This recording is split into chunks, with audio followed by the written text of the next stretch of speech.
Hello guys, तो आज हम स्टार्ट करने जा रहे हैं electric charges, potential and capacitance. Notes आपको डिस्क्रिप्शन में मिल जाएंगे।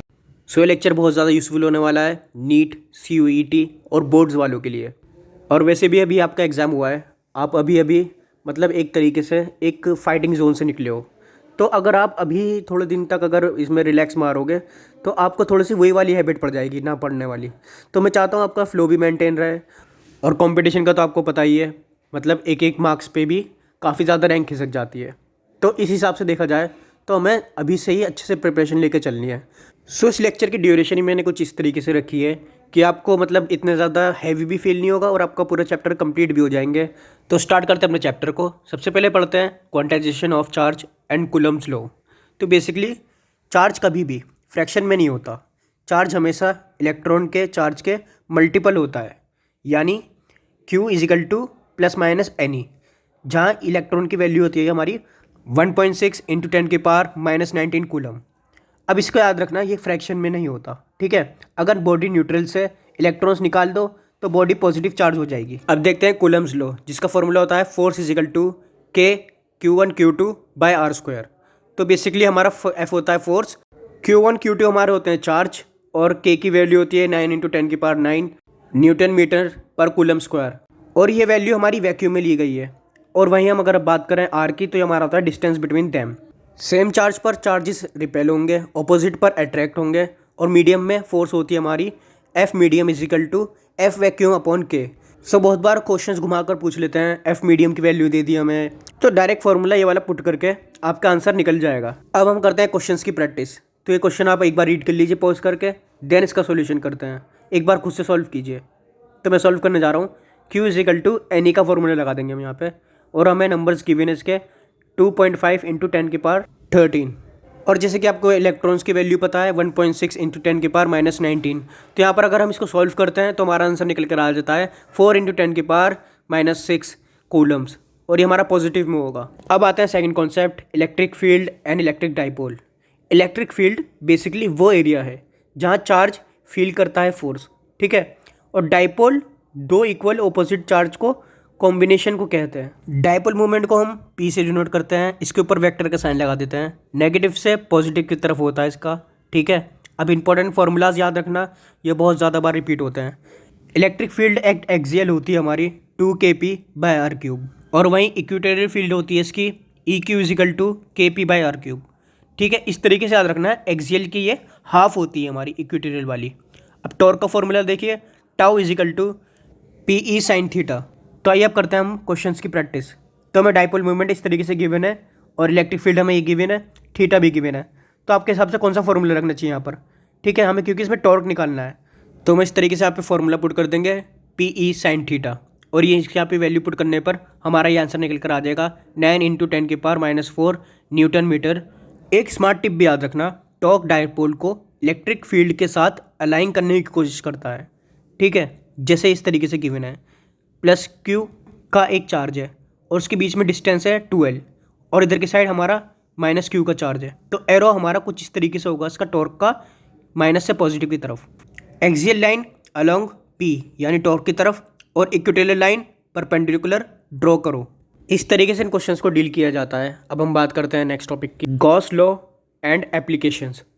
तो बेसिकली गॉस लॉ कहता है कि क्लोज सरफेस से टोटल इलेक्ट्रिक फ्लक्स सिर्फ अंदर के चार्ज पर डिपेंड करता है। अब देखिए इसके एप्लीकेशंस, इनफाइनाइट लाइन चार्ज दिया हुआ है तो इसका फॉर्मूला होगा हमारा E is equal to 2k λ/r। Lambda हमारा होता है लीनियर चार्ज डेंसिटी, जिसका फॉर्मूला अलग से निकल कर आता है Q/L। Q यानी चार्ज, L उसकी लेंथ। अब देखिए दूसरा फॉर्मूला इनफाइनाइट प्लेन शीट के लिए, जो कि डिस्टेंस से इंडिपेंडेंट होता है, ठीक है। इसका फॉर्मूला होता है हमारा E इज इक्वल टू σ/2ε0। अब देखिए जब भी आपको स्फेरिकल शेल देखने को मिले, इसके अंदर का चार्ज बेसिकली हमारा 0 होगा, क्योंकि वो शेल है, ठीक है। और वहीं बाहर का हमारा होगा 2kp/r²। अब देखते हैं वाले क्वेश्चन को। इस क्वेश्चन को अच्छे से पढ़िए, इसको पहले पोज करके सॉल्व करने की कोशिश कीजिए, देन सॉल्यूशन देखना। इस क्वेश्चन के अंदर वैल्यूज़ गिवन है और हमसे पूछा गया है लीनियर चार्ज डेंसिटी। तो हम ये वाला फॉर्मूला पुट कर देंगे। उसके बाद में लीनियर चार्ज डेंसिटी यानी लैम्डा को पुट कर देंगे इस तरीके से और बाकी सब वैल्यूज़ को उधर भेज देंगे तो हमारा आंसर निकल कर आ जाएगा 0.1 माइक्रो कूलम पर मीटर। और वहीं हमेशा याद रखना हमारा गॉसियन सिलेंडर बनेगा वायर के अराउंड, ठीक है, वायर के अराउंड हमारा गॉसियन सिलेंडर बनेगा। अब आते हैं कॉन्सेप्ट 4 की तरफ, electric potential and potential energy. Potential का मतलब है यूनिट पॉजिटिव चार्ज को वहाँ लाने में कितना काम करना पड़ता है।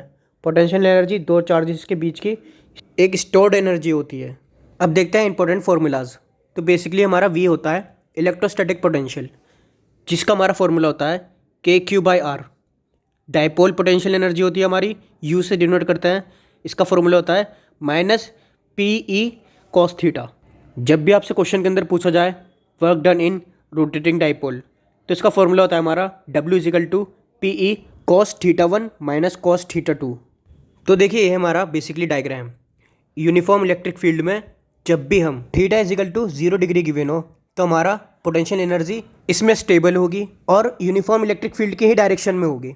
और वहीं अगर हम परपेंडिकुलर की बात करें तो 90 डिग्री पे होगा और इसमें हमारी पोटेंशियल एनर्जी 0 होगी, क्योंकि हम अगर cos θ में 90 पुट करेंगे तो 0 निकल कर आएगा आंसर। और वहीं 180 डिग्री में हमारी ये उल्टे की तरफ होगी, मतलब इलेक्ट्रिक फील्ड से ऑपोजिट डायरेक्शन की तरफ, और ये अनस्टेबल होगी।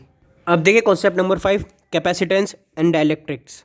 तो कैपेसिटर चार्ज को स्टोर करता है और वहीं कैपेसिटेंस बताती है कि कितना चार्ज स्टोर कर सकता है पर वोल्ट, ठीक है। दोनों के बीच का डिफरेंस समझ में आ गया। कैपेसिटर चार्ज स्टोर कर रहा है और वहीं कैपेसिटेंस बता रहा है कि कितना चार्ज स्टोर कर सकता है पर वोल्ट। तो ये रहा इसका कुछ basic formula, C = ε0 A/d।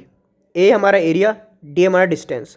Dielectric effect की बात करें तो देखिए केस 1 में हमारा बैटरी कनेक्टेड है जिसको हम स्विच ऑन बोलते हैं, तो इसमें हमारा वोल्टेज यानी V सेम रहेगा क्योंकि बैटरी कनेक्टेड है। और वहीं कैपेसिटेंस यानी C KC हो जाएगी, Q हमारा ऑटोमेटिकली बढ़ जाएगा क्योंकि हमारा Q का फॉर्मूला होता है Q = CV। इसमें बिल्कुल भी कंफ्यूज मत होइए, एकदम सिंपल वर्ड्स में समझने की कोशिश करते हैं। सिंपल वर्ड्स में बताऊं तो बैटरी चार्ज सप्लाई करती रहेगी इसलिए चार्ज बढ़ेगा, और वहीं बैटरी डिस्कनेक्टेड है इस जिसे हम स्विच ऑफ कर दिया तो इसमें हमारा Q सेम रहेगा क्योंकि बैटरी ही नहीं है। तो चार्ज कहाँ से आएगा, C हमारा KC हो जाएगी, वोल्टेज यहाँ पर कम हो जाएगा, V = Q/C होता है।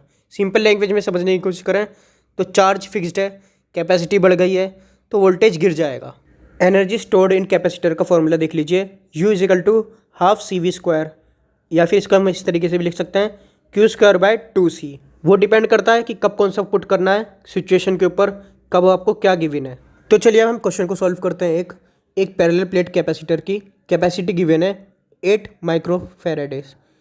अगर प्लेट के बीच का डिस्टेंस 1/4 कर दिया जाए और पूरा गैप K = 4 वाले डाइलेक्ट्रिक से भर दिया जाए तो नई कैपेसिटेंस क्या होगी। तो हमें कुछ इस तरीके से गिवन है, पहले बिफोर वाला सीन है, उसके बाद में आफ्टर वाला सीन ये रहा। अब हम फॉर्मूला पुट करते हैं इसका। तो फॉर्मूला हमारा कुछ इस तरीके से निकल कर आएगा, C = ε0 A/d, जो कि हमें गिवन था 8 माइक्रोफैराडेज।